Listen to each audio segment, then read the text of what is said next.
Here's the live-action Star Wars universe explained. Star Wars is one of the few long-running franchises that has managed to go without being rebooted or remade since the 70s, and they're able to do that because they continuously expand upon the universe. So let's take a look at that chronological viewing order of the whole world. I've got a bad feeling about this. We're going to start with arguably the worst, The Phantom Menace. For this one, George Lucas took us back to the beginning and showed us a story of a young Obi-Wan and an even younger Anakin Skywalker.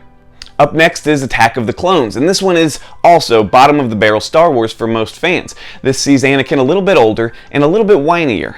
Finishing up the prequel trilogy was Revenge of the Sith, and this one was solid. This is the best of the prequel trilogy if you ask any self-respecting Star Wars fan. This shows Anakin as he finally starts to move to the dark side and become Darth Vader, the greatest cinematic villain to ever exist.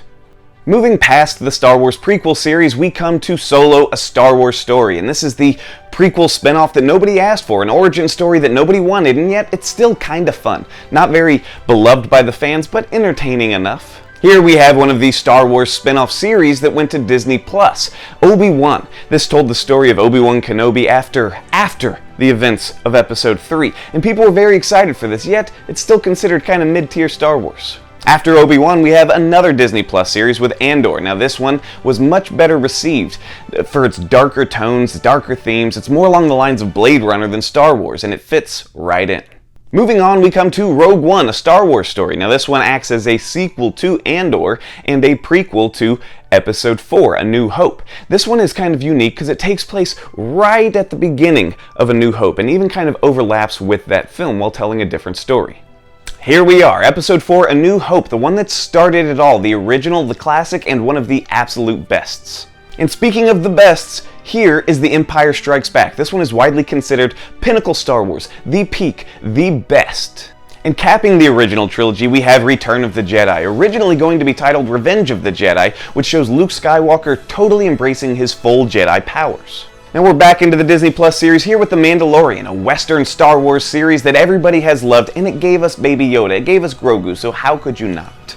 Following up The Mandalorian is Boba Fett, a weaker series that told the story of that bounty hunter that everybody was obsessed with, mainly because he just had some cool armor. We're nearing the end here as we move into the sequel trilogy with the first entry, The Force Awakens. Now this one was a lot of fun, but it is critiqued for being pretty much a retelling of A New Hope. After that, we have the most divisive Star Wars entry in the entire franchise, and that is The Last Jedi, loved by some and hated by many. And here it is, ladies and gentlemen, to cap it off, to complete this chronological order viewing is The Rise of Skywalker, the finale to the sequel trilogy and the finale to the Skywalker saga, if we're to believe them. So that's it. That is the entire chronological viewing order for the live-action Star Wars. Now, there are plenty of animated Star Wars, but we will hit those in another video. Be sure to drop us a follow on Instagram, subscribe to our YouTube channel, and stay tuned for more great content.